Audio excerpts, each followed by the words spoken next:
ntucikwe n'ikiganiro naguteguriye uno munsi. Hi everyone, ikaze nanone kuri YouTube channel yanjye ari nayo yanyu yitwa Fisher TV. Hanyuma rero ndagushimira wowe wakanze kuri subscribe, wowe wafashe umwanya wawe ukabukurikira ibihangano byacu, ubwo ndavuga inkuru zose ducishaho hano kuri no YouTube channel yanjye ari nayo yanyu yitwa Fisher TV. Ndagushimira wowe udahwema kutugaragariza icyizere ukatugira n'inama mu byo tugomba gukora ndetse n'ibyo tugomba kongeramo. Ubundi muri make tudatinze, ujya wumva bavuga ngo umunsi wa 11 cyangwa se tariki 11 Gashyantare mu Rwanda twizihiza umunsi wa gapapa cyangwa se umunsi wo kwakwa umukunzi.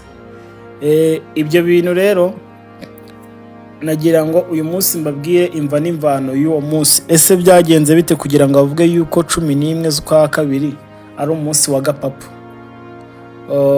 Ubwo n'abakundana cyangwa se abantu bakundana uwo munsi bagomba kuwumenya. Hanyuma rero ubundi iyi nkuru yatangiye ku itariki yabaye ku itariki 11 z'ukwezi kwa kabiri mu mwaka w'1980. Icyo gihe haburaga iminsi 3 kugira ngo Saint Valentin igire gute, Saint Valentin be. Ubundi umusore yarageze mu gihe cyo kurushinga. Uwo musore hanyuma ageze mu gihe cyo kurushinga yari afite umukobwa bakundanaga witwaga Marita.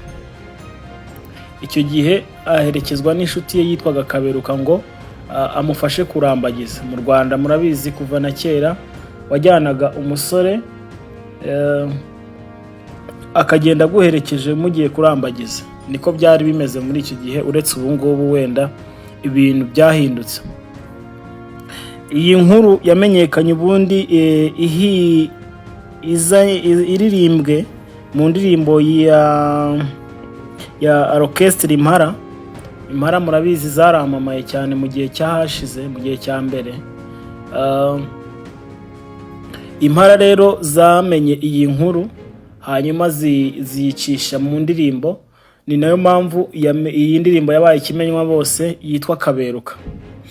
Hanyuma uwo musore waragize igihe cyo kurushinga, igiye gusura umukobwa nk'uko nabibabwiye, yitwaje undi mugenzi we ngo agiye kumurambagiriza. Hanyuma bageze iwabo basanga uwo mukobwa arabategereje, abakira mu nzu baraganira. Ariko Marita ntago yari agisekera umukunzi we nk'uko inkuru ibitubwira. Ntago yari agisekera umukunzi we, ahubwo Marita we yari yitaye kuri Kaberuka. Ibyo rero byose ntibyaje gutinda, byaje gutuma urukundo rwabo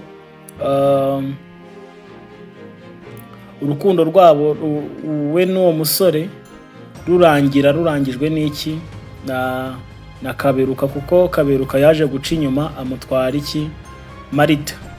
Hanyuma umugabo yicwa n'agahinda, amarira menshi kubera kubura uwo akunda.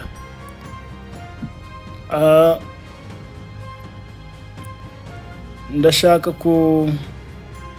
kubabwira iyo story neza ndifashisha iyi ndirimbo icyo ivuga.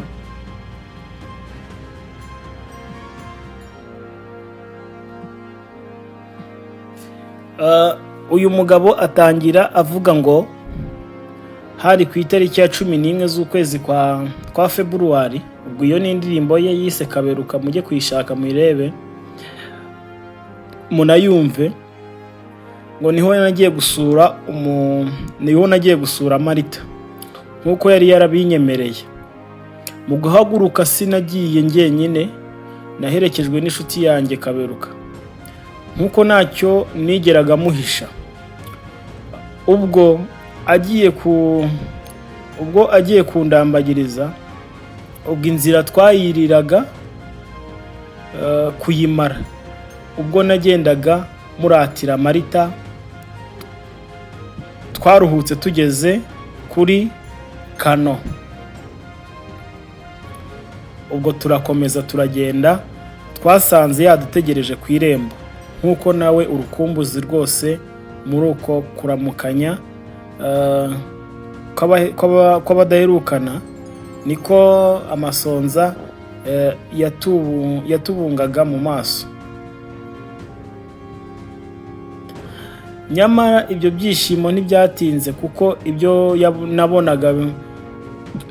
nabonaga byambereye urujijo. Inseko nziza sinjye yahabwaga, indoro nziza sinjye yahabwaga, byose byahabwaga Kaberuka nikururiye. Ntibyatinze numva inkuru y'incamugongo ko Kaberuka yivuganye Marita. Ubwo nibuka ukuntu nakundaga Marita,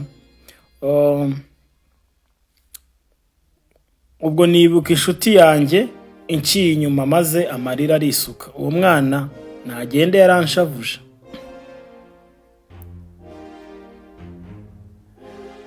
Umugabo yakomeje agira ati, uwo mwana ntagende yaranshavuje, uwo mwana ntagende yaranshavuje. Iyo niyo nkuru y'indirimbo mukomeza mwumva yitwa Kaberuka. Ndetse ku munsi wa 11 z'ukwezi kwa 2 Gashyantare dukomeza tubona yuko hibukwa umunsi wo gutwara abakunzi b'abandi, cyangwa se Gapapa. Hanyuma rero umuhanzi akaba n'umwanditsi Mimi Rose ari mu bagize uruhare muri Orchestre Impala. Yigeze kubwira ikinyamakuru kimwe cyitwa Inyarwanda, aho dukesha iyi nkuru natwe, ko igitekerezo cyo gukora iyi ndirimbo cyazanywe na Sosomado. Sosomado muramuzi, nawe yaramamaye muri Orchestre Impala, ariko agihawe n'uwo musore byabayeho. Ibi ni inkuru yabayeho kuko ya nyayo, ntago ari ibihimbano.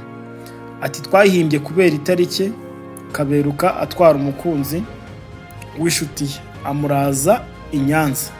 Igitekerezo ni Sosomado wakizanye abibwiwe n'uwo muntu. Mimi Rose avuga ko uretse ibyo babwiwe na mugenzi wabo Sosomado, nta kindi azi kuri uyu mugabo waciwe inyuma na Kaberuka, kuko ago bigeze bahura we. Hari ifoto ikunze gukwirakwizwa ku mbuga nkoranyambaga igaragaza umugabo n'umugore bari kumwe n'umuturanyi wabo. Bivugwa ko iyo foto ari Kaberuka na Marita, ariko Mimi Rose bavuga ko atapfa kwemera niba ari bo koko. Niko abyemera. Avuga ati birashoboka, ariko bajya bambwira ko baba ku Kibuye, bafite n'abuzukuru. Hari ukuntu twakoraga nk'indirimbo uvuga ku nkuru mamo nka Soso cyangwa se Banani akayizana, ariko bo babaga bayizi uko yahimbwe, babizi neza 100% bafite ubwo buhamya, kuko kera ntago bajyaga bakora inkuru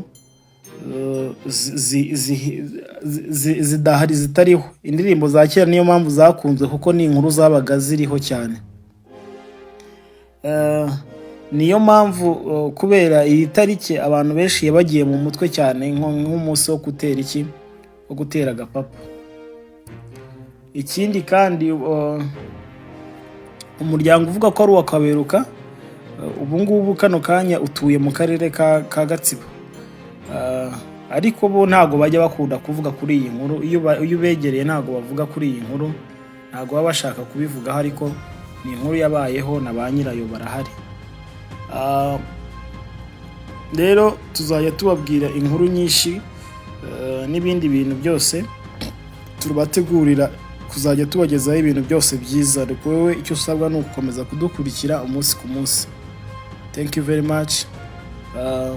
Mukomeze kudukunda, mukomeze kubana natwe, ibintu byose bizajya bigenda neza. Murakoze. Urukundo ruganze kuri Fisher TV. Ciao.